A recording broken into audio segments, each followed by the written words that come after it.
ഗുലാം നബി ആസാദ് ഇന്ത്യയിലെ വളരെ പ്രമുഖനായിട്ട് കോൺഗ്രസിൻ്റെ മുഖമാണ്.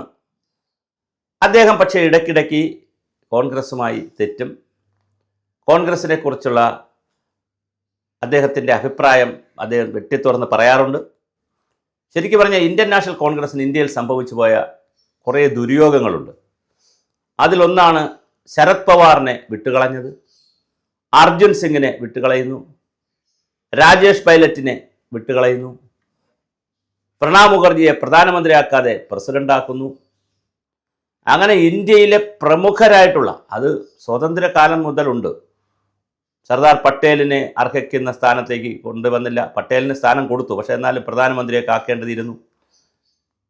അങ്ങനെ എല്ലാ കാലത്തും കോൺഗ്രസ് കുറേ കാര്യങ്ങൾ ഇങ്ങനെ ചെയ്യും. എന്നാലും പോട്ടെ, നെഹ്റുവിൻ്റെ കാലത്ത് നെഹ്റു ശക്തനായിരുന്നു, ഇന്ദിരാഗാന്ധി ശക്തരായിരുന്നു, രാജീവ് ഗാന്ധി വരെ ശക്തനായിരുന്നു. അപ്പോൾ ആ കാലഘട്ടത്തിൽ അങ്ങനെ പോകട്ടെ, ഒരു കുടുംബത്തിൽ നിന്നായത് പ്രശ്നമില്ല.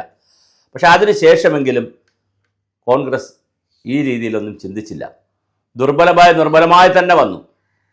ഞാനിത് പറയാൻ കാരണം, ഈ ഇടയ്ക്ക് ഗുലാം നബി ആസാദിൻ്റെ ഒരു ഇൻ്റർവ്യൂ വന്നിട്ടുണ്ട്.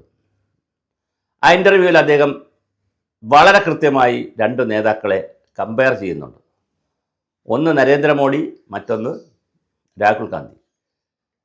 ഇനി രാഹുൽ ഗാന്ധിയെ തന്നെ അദ്ദേഹം കമ്പയർ ചെയ്യുന്നത് രാഹുൽ ഗാന്ധിയുടെ അച്ഛനും അമ്മൂമ്മയും അപ്പൂപ്പനുമായിട്ടൊക്കെ കമ്പയർ ചെയ്യുന്നുണ്ട്. നെഹ്റു 24/7 ആയിരുന്നു രാഷ്ട്രീയ പ്രവർത്തനം. ഇന്ദിരാഗാന്ധി 24/7 ആയിരുന്നു.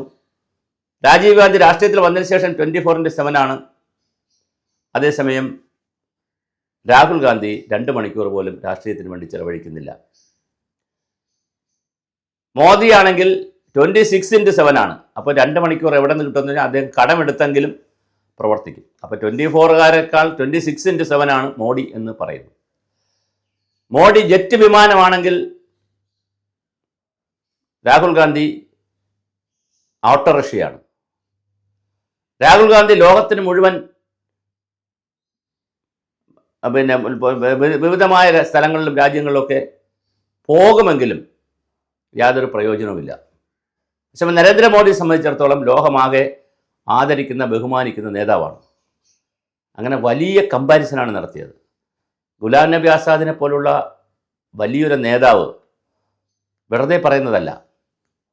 അദ്ദേഹത്തിൻ്റെ കമ്പാരിസൺ പലപ്പോഴും നമുക്ക് കോൺഗ്രസ്സുകാർക്ക് ഇഷ്ടപ്പെടത്തില്ല, അല്ലെങ്കിൽ രാഹുൽ ഗാന്ധിയെ ഇഷ്ടപ്പെടുന്നവർക്ക് ഇഷ്ടപ്പെടില്ല. പക്ഷേ രാഷ്ട്രീയ നേതാവ് എന്നുള്ള നിലയിൽ ഇന്ത്യൻ രാഷ്ട്രീയത്തിൽ വളർന്നു വരാൻ സോണിയാഗാന്ധിയുടെയും രാജീവ് ഗാന്ധിയുടെയും മകൻ എന്നതിനപ്പുറം ഇന്ത്യൻ രാഷ്ട്രീയത്തിൽ ഗൗരവമായി രാഷ്ട്രീയ പ്രവർത്തനം നടത്തി വളർന്നു വരാൻ ഇപ്പോഴും രാഹുൽ ഗാന്ധിക്ക് കഴിഞ്ഞിട്ടുണ്ടോ? ഇടയ്ക്കിടയ്ക്ക് വന്ന് പ്രസ്താവനകൾ നടത്തുന്നതിനപ്പുറം ഒരു 24/7, ഗുലാം നബി ആസാദിൻ്റെ ഭാഷയിൽ തന്നെ പറഞ്ഞാൽ ഒരു 24/7 എന്നുള്ള നിലയിൽ ഒരു നേതാവായി വളരാൻ കഴിഞ്ഞിട്ടുണ്ടോ? ഈ ചോദ്യം ചോദിക്കുന്നത്, അല്ലെങ്കിൽ ചോദിക്കേണ്ടി വരുന്നത്, ഇന്ത്യൻ രാഷ്ട്രീയത്തിൽ ഒരു പാർട്ടി തന്നെ, അതേത് പാർട്ടിയായാലും ഒരു പാർട്ടി തന്നെ തുടർച്ചയായി ഭരിക്കുമ്പോൾ ശക്തമായ പ്രതിപക്ഷം പോലും ഇല്ലാത്തൊരു സ്ഥിതിയിലേക്ക് രാജ്യം മാറുകയാണ്. ജനാധിപത്യത്തിൻ്റെ ശക്തി എന്ന് പറയുന്നത് ഡിസൻറ്റുകൾ ഉള്ളപ്പോഴാണ്, എതിർപ്പുകൾ അല്ലെങ്കിൽ വിയോജിപ്പുകൾ ഉള്ളപ്പോഴാണ്.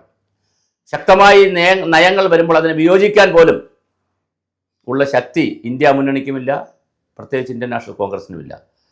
അതിലേറ്റവും വലിയ ദുർബലമായ ഒരു നേതാവായി രാഹുൽ ഗാന്ധിയെ ഗുലാം നബി ആസാദ് കാണുന്നു, വിലയിരുത്തുന്നു.